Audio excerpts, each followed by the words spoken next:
Salam sejahtera, terima kasih karena bersama dengan saya di Nazilin Unity Channel. Ini isu paling mengejutkan berkaitan dengan pengisian padu yang ada di Malaysia. Ini apabila dilaporkan ada orang curi nombor IC KJ untuk daftar padu. Wow, ini paling menarik. Bagaimana KJ boleh kecurian nombor IC-nya dan tidak boleh mendaftar padu. Apa cerita? Bekas Menteri Kesihatan Khairy Jamaluddin akan membuat laporan polis selepas nombor kad pengenalannya digunakan pihak lain dalam pengkalan data padu atau padu.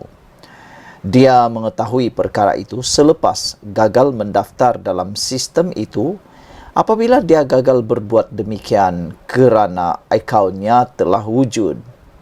Baru nak daftar dah kecundang, tulisnya di media sosial sambil berkongsi tangkapan layar mesej daripada sistem padu. Bekas Ketua Pemuda UMNO itu juga meluahkan rasa terkejut kerana dia tidak pernah mendaftar di padu sebelum ini. Dia bagaimanapun kemudian berkongsi maklumat bahawa isu itu telah selesai dan padu berjaya set semula log masuk untuk nombor kad pengenalannya. Ada orang daftar guna nombor kad pengenalan saya, kata KJ. Agak-agak siapalah yang mencuri nombor kad pengenalan KJ. Dan yang lebih menakutkan kalau ada memalsukan nombor kad pengenalan KJ dan akhirnya menyamar menjadi KJ. Itu tidaklah mustahil kerana mungkin orang itu telah mempunyai nombor IC KJ sejak sekian lama. Kita pun tak tahu, harap-harap siasatan segera dapat dilakukan selepas KJ membuat laporan polis. Kata KJ, ada orang daftar guna nombor kad pengenalan saya. Identitinya didedahkan di atas talian. Yang tindakan itu saya tidak pasti bagus atau tidak, kata KJ. Dua kesilapan tidak menjadikan sesuatu itu benar. Perkara yang betul untuk dilakukan ialah lapor polis berkaitan kecurian identiti yang saya akan buat. Bukan dedah maya dan dedahkan maklumat peribadi pihak ini atas talian. Perkara itu akan mengundang lebih banyak keraguan pada padu, kata bekas anggota Parlimen Rembau itu. Selamat berjaya, pelaku dikenal pasti. Sementara itu, Farhan Akmal, Setiausaha Akbar kepada Menteri Ekonomi Rafizi Ramli memberi amaran supaya orang ramai tidak menggunakan kad pengenalan pihak lain untuk mendaftar padu. Dia juga berkata pihak yang melakukan perkara itu telah dikenal pasti. Senang saja untuk kita kesan, katanya. Dia juga berkata tiada kebocoran data berlaku kerana pelaku itu tidak berjaya melepasi proses pengesahan imbasan kad pengenalan dan wajah yang dinamakan eKYC. Kepada pihak itu, selamat berjaya, tulis Farhan.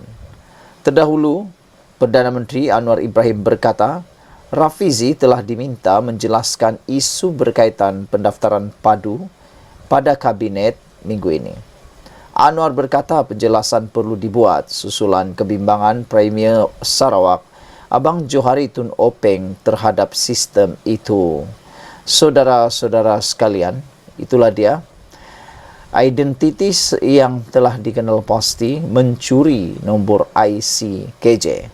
Dan KJ kata dia sudah berjaya menyelesaikannya dan KJ juga memberikan nasihat supaya kalau anda berada di situ, cepat buat laporan polis dan bukan mendedahkannya di media sosial kerana ia tidak akan dapat membantu. Belakangkan laporan di media sosial tetapi utamakan laporan kepada polis kerana hanya dengan laporan itu maka tindakan dapat dibuat, pengesanan segera dapat dibuat sebelum berlaku apa-apa yang lebih memudaratkan, khususnya hilangnya kepercayaan rakyat Malaysia terhadap rangkaian padu. Semoga dengan nasihat dan juga kejadian teladan daripada KJ ini, ia akan menjadikan rakyat Malaysia akan lebih percaya mengisi padu. Sekian dulu untuk kali ini. Jangan lupa tinggalkan komen Anda, tekan butang subscribe. Kita jumpa lagi. Bye-bye. Selamat petang, salam sejahtera. Terima kasih karena bersama dengan saya di Nazilin Unity Channel. Akhirnya, semua Perdana Menteri di Malaysia bersatu. Apa isunya? Ikuti terus ulasan kali ini. Tapi sebelum itu, jangan lupa tinggalkan komen Anda, tekan butang subscribe. Saudara-saudara sekalian, rupa-rupanya semua Perdana Menteri yang pernah ada di Malaysia setuju isu subsidi bersasar. Ada ramai orang yang cuba menjadikan ianya bahan, menjadikan ianya satu pertikaian, kecaman, mengelirukan, putar belit, putar sana, putar sini. Tapi rupa-rupanya, siapa sangka semua Perdana Menteri setuju isu subsidi adalah perlu bersasar. Termasuklah Najib, Mahathir, Muhyiddin, Ismail Sabri Yaakob dan Anwar Ibrahim. Kelima-lima Perdana Menteri ini sebenarnya sama-sama bersetuju, bersatu hati bahawa subsidi bersasar itu perlu. Semua Perdana Menteri Malaysia bersetuju bahawa pelaksanaan dasar subsidi bersasar adalah untuk kebaikan rakyat. Sejak zaman pemerintahan Datuk Seri Najib Razak lagi, polisi mengenai subsidi bersasar disebut. Semasa membentangkan belanjawan pada tahun 2017, Najib berkata, dasar subsidi bersasar perlu menggantikan subsidi pukal. Menurutnya, dasar subsidi pukal jelas membebankan kewangan negara dan menggalakkan ketirisan. Era pentadbiran Tun Mahathir Mohamad sebagai Perdana Menteri kali kedua selepas pilihan raya umum ke-14 pada 2018, mekanisme subsidi bersasar juga ditekankan.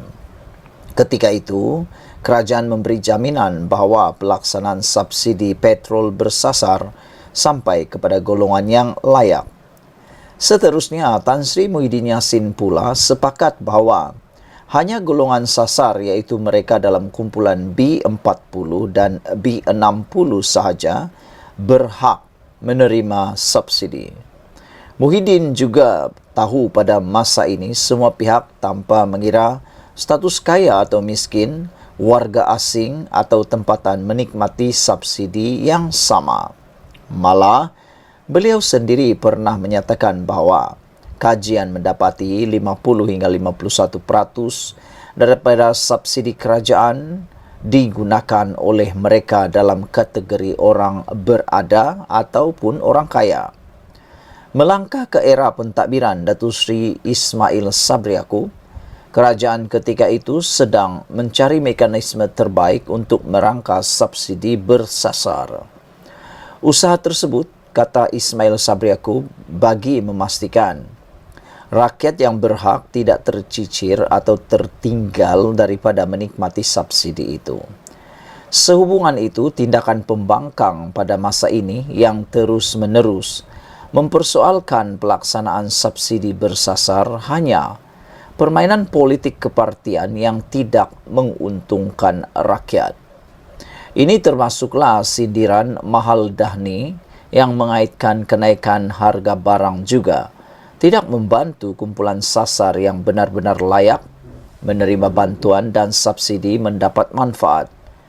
Dalam pembentangan belanjawan tahun 2024, Perdana Menteri yang juga Menteri Kewangan, Datuk Seri Anwar Ibrahim mengumumkan kerajaan akan melakukan penstrukturan semula subsidi pukal dan ke arah subsidi bersasar. Berbanding pentadbiran Perdana Menteri sebelum ini, buat kali pertama rakyat akan ditawarkan pemberian subsidi bersasar dalam bentuk pindahan tunai secara bulanan. Sebelum ini, subsidi kerajaan diserap terus ke dalam harga barangan yang dinikmati semua pengguna tanpa mengira tahap pendapatan serta status kerakyatan, termasuk rakyat asing. Melalui model pindahan tunai bulanan, rakyat dijangka menikmati seperti tambahan gaji bulanan antara RM300 hingga RM400 sebulan. Hal tersebut dapat dicapai melalui pangkalan data utama atau PADU yang membolehkan pelaksanaan reformasi bantuan sosial rakyat untuk jangka masa panjang. Saudara-saudara sekalian, itulah dia pendedahan dan juga kupasan yang paling menarik untuk kita semua. Jadi, bagi mereka yang belum mengisi padu daripada kumpulan B40 dan juga M40, cepat-cepatlah mendaftar untuk mengelakkan Anda daripada tidak menikmati bantuan daripada kerajaan yang seperti dicanangkan sebentar tadi, yaitu bantuan tunai untuk semua yang berkelayakan. Sekian dulu untuk kali ini. Jangan lupa tinggalkan komen Anda untuk isu pindahan tunai secara bulanan itu. Bagi saya, ini satu cara kerajaan yang amat-amat tepat. Kerana apabila pindahan tunai diberikan kepada rakyat terus ke dalam akaun, maka secara tidak langsung ianya tepat diperoleh untuk orang yang tepat. Sekian dulu untuk kali ini. Jangan lupa tinggalkan komen Anda, tekan butang subscribe. Kita jumpa lagi. Bye-bye. Selamat petang, salam sejahtera. Terima kasih karena bersama dengan saya di Nazilin Unity Channel. Kadang-kadang saya terfikir juga, kenapa masih ramai orang yang meragui kepimpinan dan juga kehebatan Datuk Seri Anwar Ibrahim, Perdana Menteri Malaysia kita sekarang. Ini apabila Anwar Ibrahim telah pun naik lagi tangga. Bayangkan saudara, dari nombor 22 kini naik ke nombor 11. Orang Muslim berpengaruh di dunia. Kenapa? Ini yang perlu Anda ketahui. Jika dibanding dengan pemimpin-pemimpin politik maupun pemimpin-pemimpin yang sama seperti Anwar Ibrahim di Malaysia, contohnya Hadi Awang, Muhyiddin Yassin, siapa lagi ya pemimpin-pemimpin Muslim yang ada di negara kita ini, jauh sekali Anwar Ibrahim meninggalkan mereka daripada kedudukan ini. Anwar Ibrahim daripada nombor 22 kini naik ke nombor 11. Muslim berpengaruh di dunia. Ini jawapannya kenapa dia boleh jadi nombor 11 paling berpengaruh. Datuk Seri Anwar Ibrahim menduduki tangga ke-11, naik dari nombor 22 bagi kategori pemimpin dan ahli politik Muslim paling berpengaruh di dunia. Rekod Perdana Menteri terkandung dalam senarai The Muslim 500 The World 500 Most Influential Muslim 2024. Pada tahun 2022, Anwar berada di kedudukan ke-22 dalam kategori yang sama. Namun, individu dipilih berdasarkan pelbagai bidang termasuk budaya, pemikiran, keuangan dan politik serta melakukan perubahan yang memberi impak kepada dunia Islam atau penganutnya. Malaysia di bawah pentadbiran Perdana Menteri ke-10 ini, iaitu Anwar Ibrahim, menyaksikan beberapa pencapaian yang diiktiraf dunia. Antaranya, kedudukan dalam Indeks Persepsi Rasuah CPI 2023 naik sebanyak 4 tangga, iaitu daripada 61 ke 57 daripada 180 negara yang dinilai. Peningkatan skor itu susulan siasatan, tangkapan serta sabitan kes-kes berprofil tinggi SPRM sepanjang tempoh 2 tahun lalu. Dalam masa yang sama, Malaysia disenaraikan di kedudukan kelima daripada 10 negara paling gembira di dunia. Laporan tahun keempat projek Minda Global, Mental State of the World, itu berdasarkan 47 aspek kesihatan mental dalam 6 kategori, iaitu emosi dan pandangan, diri sosial, pemacu dan motivasi, sambungan minda badan, kognisi, kebolehsuaian serta daya tahan. Rata-rata mengagumi pencapaian Perdana Menteri di tangga ke-11 Muslim berpengaruh itu. Dalam masa sama, rakyat mengalu-alukan beliau untuk terus memimpin Malaysia. Ada netizen menulis terbaik Perdana Menteri Anwar diiktiraf dunia. Hebat Perdana Menteri kita ini. Semoga berjaya mendapat tempat pertama di dunia, amin, katanya. Seorang lagi netizen rakyat Malaysia menulis, moga Allah memberi kesihatan berpanjangan dan dipermudahkan segala urusan dunia dan akhirat, katanya. Seorang juga netizen turut memberikan titipan mengatakan, kita rakyat Malaysia apabila berdoa, jangan lupa sisipkan doa. Kemajuan ekonomi negara kita tercapai dan terpelihara dan menguatkan lagi usaha Perdana Menteri ke-10. Demikian antara komentar warga maya. Saudara-saudara sekalian, dengan penyeneraian Anwar Ibrahim sebagai orang nombor 11 Muslim berpengaruh di dunia, ini menunjukkan bahawa Anwar Ibrahim bukanlah Perdana Menteri yang biasa-biasa. Jarang sekali pemimpin-pemimpin di Malaysia ini tersenarai di dalam pemimpin Muslim paling berpengaruh di dunia. Tetapi Anwar Ibrahim berjaya menduduki tangga yang ke-11. Kita ingin ucapkan tahniah, syabas kepada Perdana Menteri Anwar Ibrahim. Sebelum kita teruskan ulasan yang seterusnya, jangan lupa tinggalkan komen anda untuk pencapaian hebat Anwar Ibrahim ini. Semoga dengan komen dan juga doa berkat daripada anda, Datuk Seri Anwar Ibrahim akan dapat memacu negara ini lebih maju, makmur dan hebat, serta tidak mustahil satu hari nanti Malaysia mempunyai pemimpin yang menduduki tangga pertama di dunia. Sekian dulu untuk kali ini. Jangan lupa tinggalkan komen anda, tekan butang subscribe. Kita jumpa lagi. Bye-bye. Selamat petang, salam sejahtera. Terima kasih karena bersama dengan saya di Nazilin Unity Channel.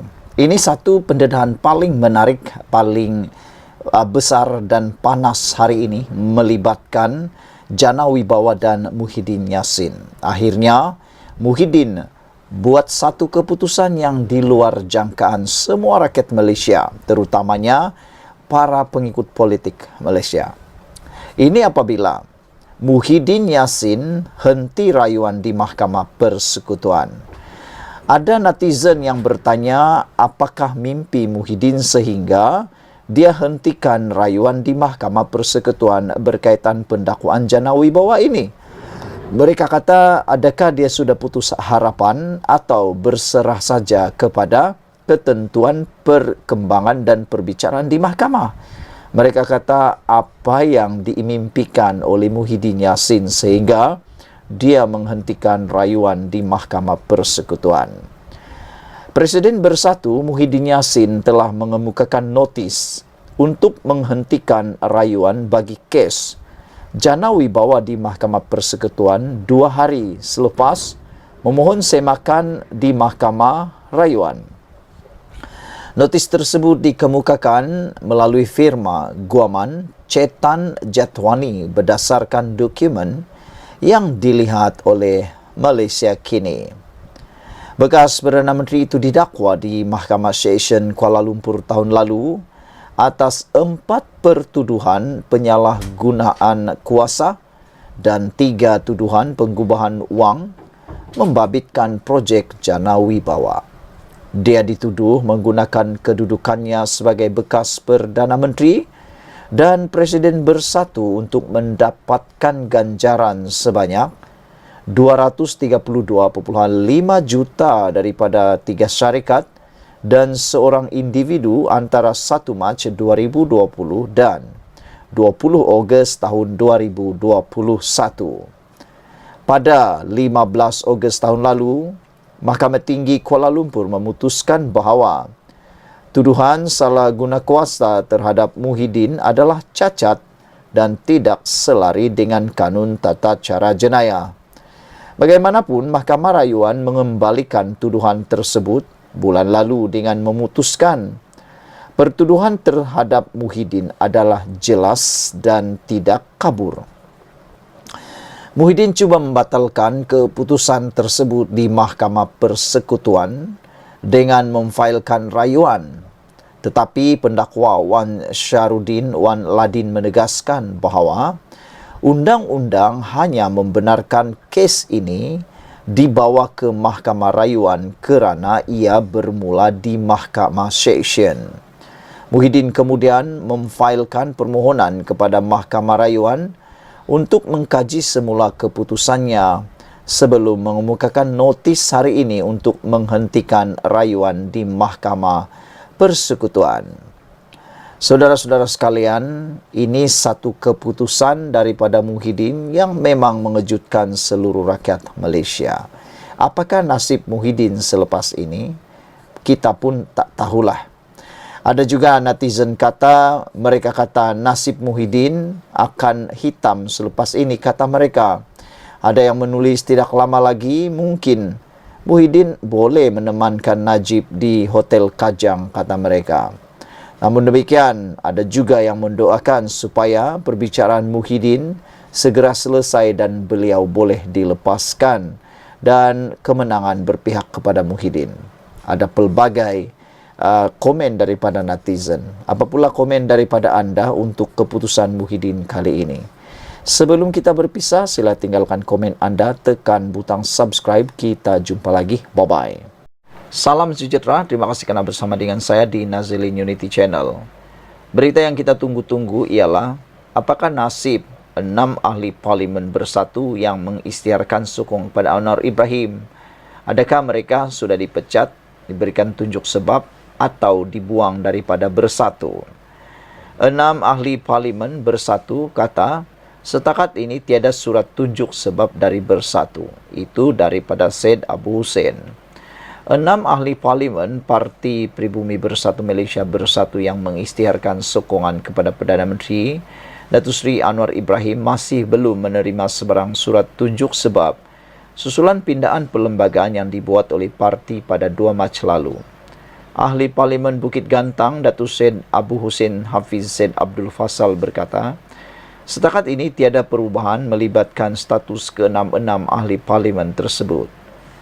Setakat ini tidak ada surat tunjuk sebab dan sehingga kini keadaan kami status quo, tidak ada apa-apa perubahan, katanya ketika dalam sidang media di Baitul Husnan Puchong pada Rabu. Pada 2 Mac, Perhimpunan Agung Khas Bersatu meluluskan pindahan perlembagaan parti itu berhubung pelucutan keahlian bagi ahli parlimen yang menyokong pihak lawan. Pindahan perkara 10 perlembagaan bersatu akan membolehkan 6 ahli parlimen mereka yang bertindak menyokong Perdana Menteri Datuk Seri Anwar Ibrahim mengosongkan kerusi masing-masing. Selain Syed Abu Hussein, ahli parlimen bersatu lain yang menyokong Anwar ialah Datuk Dr. Zulkafli Hanafi Tanjung Karang, Zahari Kecik Jeli, Muhammad Aziz Abu Naim Gua Musang, Datuk Iskandar Zulkarnain Abdul Khalid Kuala Kangsar dan Datuk Suhaili Abdul Rahman Labuan. Dalam pada itu, ujar Syed Abu Hussein, ke-6 mereka juga sepakat untuk kekal dengan pendirian, menyokong dan membantu Anwar. Tujuan kami menyokong Anwar atas 2 perkara. Pertama, menstabilkan politik negara, memperkukuhkan Perdana Menteri supaya dapat membangunkan ekonomi dan melaksanakan dasar-dasar kerajaan madani, katanya. Kedua ialah untuk membangunkan kawasan-kawasan kami. Ahli parlimen seperti Jeli, Kuala Kangsar, Bukit Gantang, Gua Musang, Labuan dan Tanjung Karang. Ini matlamat kami dan kami tidak akan toleh ke belakang. Niat kami ialah untuk membantu rakyat dan kerajaan yang telah memenangi pilihan raya dan telah menang majoriti 2/3 majoriti, ujar beliau lagi. Itulah dia keputusan terkini berkait dengan 6 ahli parlimen bersatu yang menyokong Anwar Ibrahim. Kita tak tahu bila mereka akan dipecat, tapi tak dipecat-pecat lagi. Sekian dulu untuk kali ini. Bye-bye.